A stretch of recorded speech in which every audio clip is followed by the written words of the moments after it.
भी नहीं मंगाया नहीं मंगाया कुछ क्राइम ब्रांच ने एक बड़े फर्जीवाड़े भाई तक तो पूछे नहीं और क्या साइबर अपराध को अंजाम देने वाले 3 पुरुष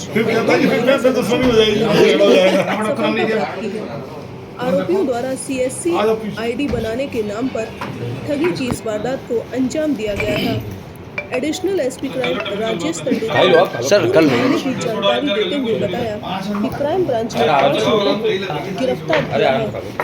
फरियादी मनोज कुशवाहा के साथ आरोपियों ने ठगी की इस वारदात को अंजाम दिया था, जिसमें कोडेक्स कंपनी के मैनेजर और 4 कर्मचारियों को पुलिस ने हिरासत में लिया है, जिसमें 2 महिला सदस्य भी शामिल हैं।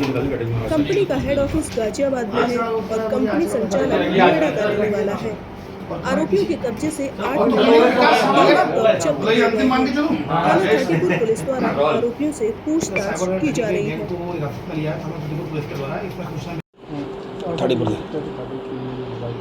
ये थाटीपुर में एक साइबर ठगी के मामला सामने आया था, जिसमें कि लगातार जो मुरार की टीम और थाना थाटीपुर की टीम CSP विनायक शुक्ला के नेतृत्व में DI विनय शर्मा के नेतृत्व में लगातार काम करती रही। और इसमें बगड़ापुर निवासी ने फरियादी ने सूचना दी थी कि इस तरीके उसके साथ एक ठगी हुई है। वो सेंटर कहीं थाटीपुर के मयूर मार्केट में चल रहा है और ये कंपनी का जो नाम बताया था वो कोडेक्स कंपनी थी, उसका नाम बताया। उसका एक जो ब्रांच है वो यहाँ चल रही है। वो मूल रूप से जो कंपनी है वो गाजियाबाद की है, मेन कंपनी।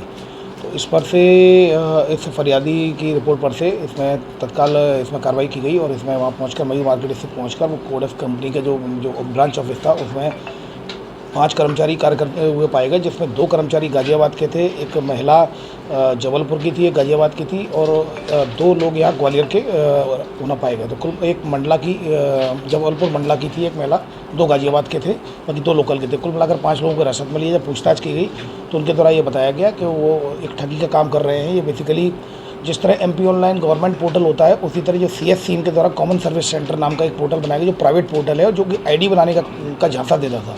इनके द्वारा कस्टमरों को फ़ोन किया जाता था अपने कॉल सेंटर से कि हम आपकी ID बनाएंगे और उसकी फिर रजिस्ट्रेशन फ़ीस के नाम पर 3500 रुपये चार्ज लेते थे। फिर ट्रेनिंग के नाम पर, इसके अलावा प्रोसेसिंग फ़ीस के नाम पर अन्य कई चार्जेज इनके द्वारा लिए गए। कुल मिलाकर इस व्यक्ति के साथ 50,000 रुपये से ज़्यादा की ठगी की गई और उन्होंने एक्सेप्ट कर लिया गया। फिर उनको जो रिकॉर्ड दिखा गया, उनके द्वारा पूछताछ में बताया कि लगभग 200 लोगों के साथ उनके द्वारा भी ठगी की गई है और जो कि मध्य प्रदेश ही नहीं बल्कि झारखंड, बिहार, उड़ीसा, राजस्थान, अन्य स्टेटों में भी इनके द्वारा कस्टमरों की ID बनाने के नाम पर उनके साथ धोखाधड़ी की है। और फरियादी के द्वारा ये भी बताया गया था कि जब पैसा पूरा जमा करा लिया गया, उस और पैसों की लगातार मांग करते रहे, वो ID मेरी बनाई नहीं, तब मुझे शक हुआ कि ये फ्रॉड का मामला है। तो मैं चूँकि इलेक्ट्रॉनिक मीडिया के माध्यम से कहना चाहूँगा, कभी भी कोई अगर रजिस्ट्रेशन फ़ीस के नाम पर, प्रोसेसिंग फ़ीस के नाम पर अगर आपसे पैसा लेता है तो आप उसको वेरीफाई करें, ऑथेंटिक वेबसाइट पर जाएँ।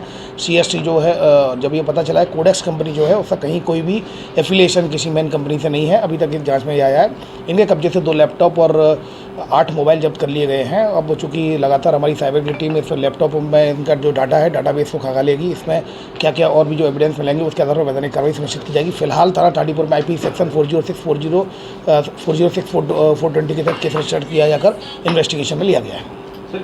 देखिए, जिस तरह से आप उसमें आधार कार्ड है और आपको जैसे कोई किसी भी मतलब नौकरी के लिए अगर आपको ऑनलाइन फॉर्म भरना है या फिर कोई आपको रिचार्ज करना है, ये बेसिकली उसके लिए ID बनती है। जैसे MP ऑनलाइन में आपकी ID बनती है, पर वो गवर्नमेंट पोर्टल होता है, ये प्राइवेट पोर्टल है और अपनी ID बनाने के नाम पर धोखाधड़ी ये झांसा उनको दे रहे थे।